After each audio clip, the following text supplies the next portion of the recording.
Thank you for joining me for another Quick Hits conversation. I'm Dr. Robyn. With me today, I have Chandima Dutton. She is a coach, consultant, and facilitator, helping leaders engineer resilience in themselves and their people.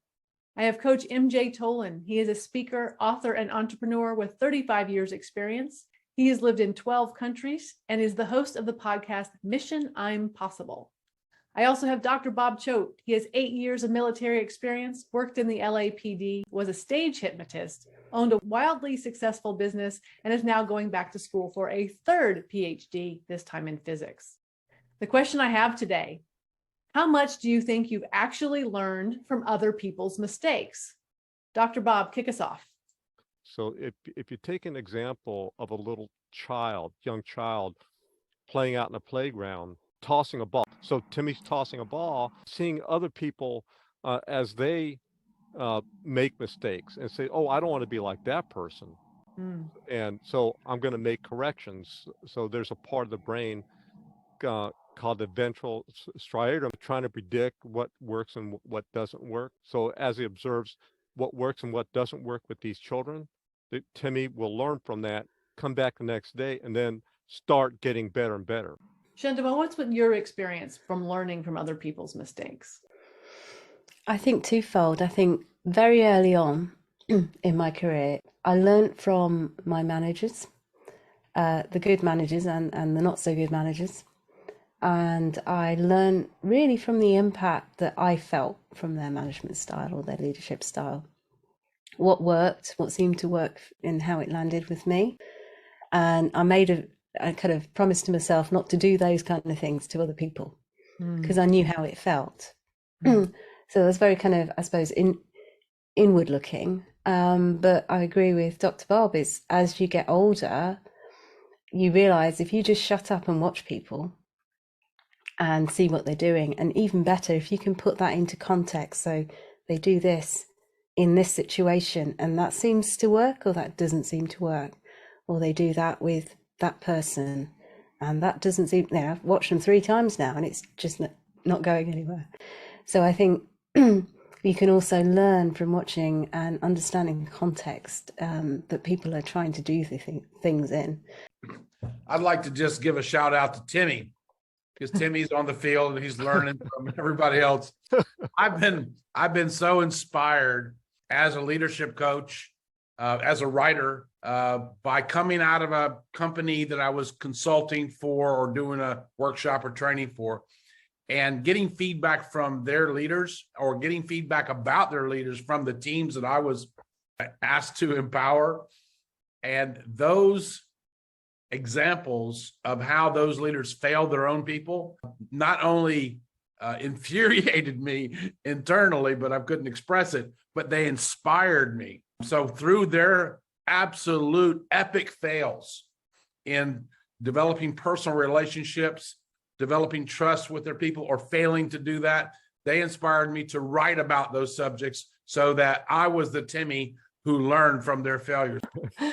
I think for me, when it comes to learning from other people's mistakes, when it's something physical like baseball or a sport, I feel like it's easier because you can observe direct relationship. They did this and this happened. I think when it's something more intellectual, it's harder because there's some randomness involved where somebody may do something and there is a result, but was that result 100% the result that had to have happened if they did that thing?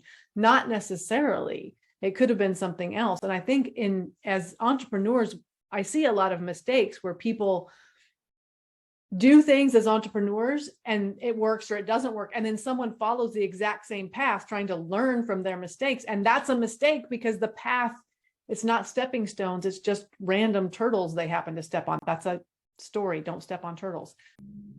One of the things, like with the more intellectual kind of stuff, for example, in management systems, the big thing that came out, I think like in early 2000s, even to this day, is a process called Six Sigma. And a lot of business has incorporated Six Sigma, but the way they failed is looking at the data. Does it work or does it not work? Data shows that it doesn't work. So these are people that don't learn because they're not looking at the data to see if it works or it doesn't work. I think it takes a certain level of intelligence to get into those kind of learnings of others' mistakes, especially like businesses. If you see someone make a mistake, how can you purposefully incorporate information so that you don't make it yourself? Well, it depends on the mistake that you see, first of all. And whether or not you're incorporating something might be violent at first. You can go back and revisit what it was that you observed intentionally about that. Had you been in that situation, how could you have done otherwise? And then putting yourself into a future self scenario that if you were now confronted with that information, based on that information, this is how you might handle it differently. And there's also an element of how you're judging that. It is a mistake. So how do you know? It's a mistake in your frame of reference, but it might not be a mistake for them. Mm. And then if you're trying to learn from that and you're going to go on and do something different to that, is do you know yourself well enough that what you do won't eventually lead to a similar outcome? So that's I think the randomness, that's what I'm making up, is the randomness you're talking about. Mm-hmm. And it's much easier when there's cause and effect, but as we know with people and humans, that doesn't often play out. Mm-hmm. And you can do the same thing and get a completely different outcome the second time around, because some things are just not observable. And both are so spot on. I'm just going to piggyback on that. The way we try to predict something going into the future is that we tend to look at the past. So I'm observing in the present, but I'm looking back into the past in terms of, okay, this happened, this is a mistake for that.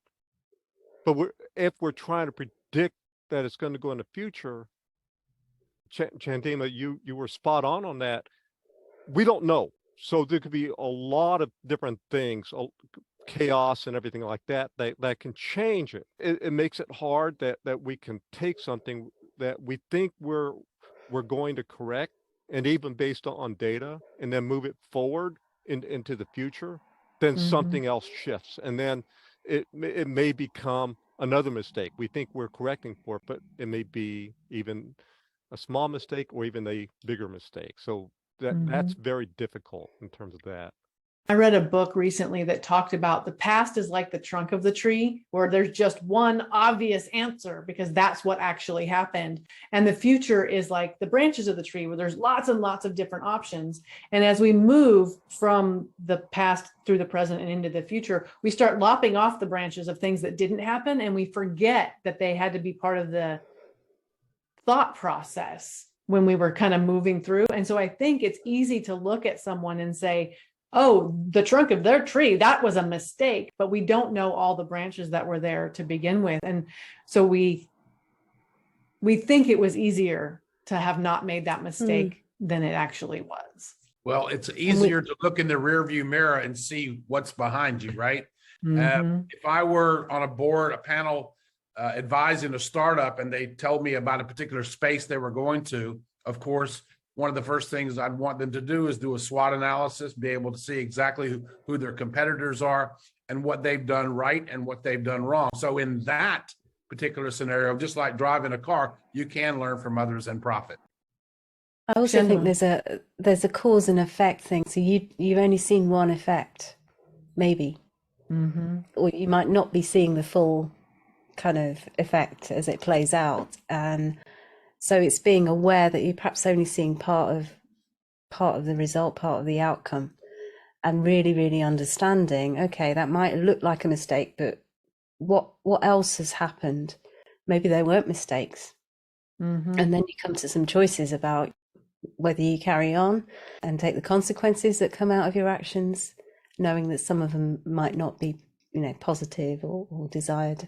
I think that learning from other people's mistakes requires a lot more data than most people gather. Like, they don't really ask, they just look at what happened and what they can see. And to your point, Chandima, there's so much that you can't observe about a mistake that determines, was it a mistake or was it not? And would it be the same outcome if I did the same thing?